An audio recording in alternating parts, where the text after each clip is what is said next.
వక్రతుండ మహాకాయ కోటి సూర్య సమప్రభ నిర్విఘ్నం కురుమే దేవ సర్వే కార్యేషు సర్వదా.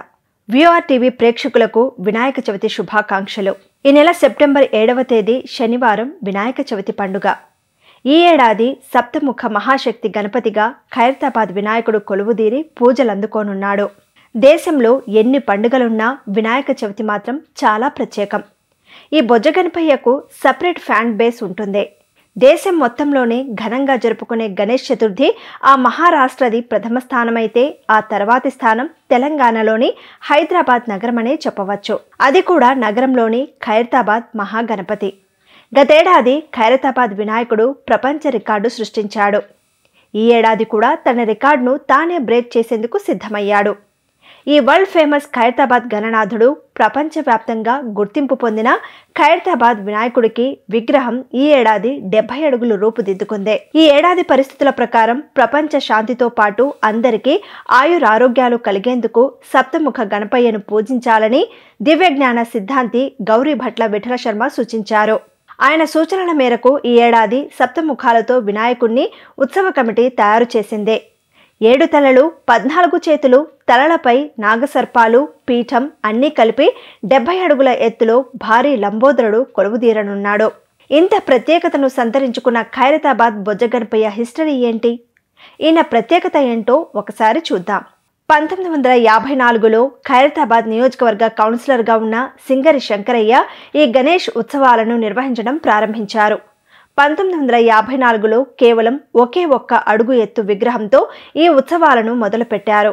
ఇలా 60 ఏళ్ల వరకు ఒక్కో అడుగు పెంచుతూ వచ్చారు. ఆ తర్వాత 2014 నుండి ఒక్కో అడుగు తగ్గిస్తూ వస్తున్నారు.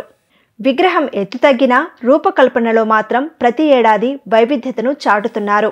ప్రస్తుతం శంకరయ్య సోదరుడు సింగరి సుదర్శన్ వినాయకుడి ఏర్పాట్లు చూసుకుంటున్నారు. ఆనవాయితీ ప్రకారం ఉదయం పద్మశాలిలు పూజలు నిర్వహిస్తారు.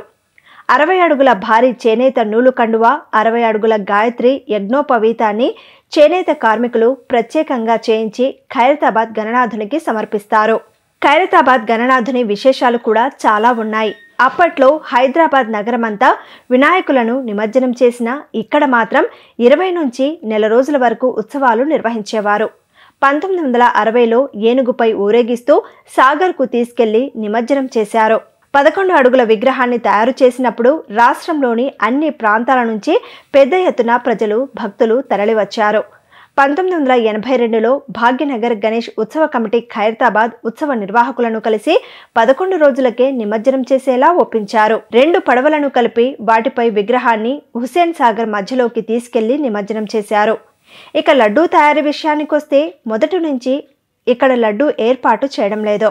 2011లో కాకినాడ సమీపంలోని తాపేశ్వరానికి చెందిన సురుచి ఫుడ్స్ నిర్వాహకుడు మల్లిబాబు 500 కిలోల లడ్డూను గణపతి చేతిలో ఉంచారు. ఓసారి నిమజ్జన సమయంలో వినాయకుణ్ణి వాహనంపై ట్యాంక్ బండ్కు చేర్చి నిమజ్జనం చేసేందుకు క్రేన్ రాకపోవడంతో నెల రోజుల పాటు ట్యాంక్ బండ్ పైనే ఉంచేశారు. అప్పట్లో టెలివిజన్లోనే కాకుండా 1983లో సినిమాల్లోనూ ఖైరతాబాద్ వినాయకుడు కనిపించాడు. కళా తపస్వి కె విశ్వనాథ్ దర్శకత్వం వహించిన సాగర సంగమం చిత్రం షూటింగ్ కోసం నటుడు కమల్ హాసన్ ఒక రోజంతా చిత్రీకరణలో పాల్గొన్నాడు. ఎన్టీఆర్, శోభన్ బాబులు కూడా అప్పట్లో గణపతిని దర్శించుకున్నారు. ఇక గతంలో తయారైన సప్తముఖ గణపతికి భిన్నంగా ఈసారి విగ్రహాన్ని తయారు చేశారు. ఈసారి ఖైరతాబాద్ వినాయకుడు సప్తముఖ మహాశక్తి గణపయ్యగా తన భక్తులను పూజలు అందుకోనున్నాడు బొజ్జ Ganapayya. Please like, share and subscribe our channel.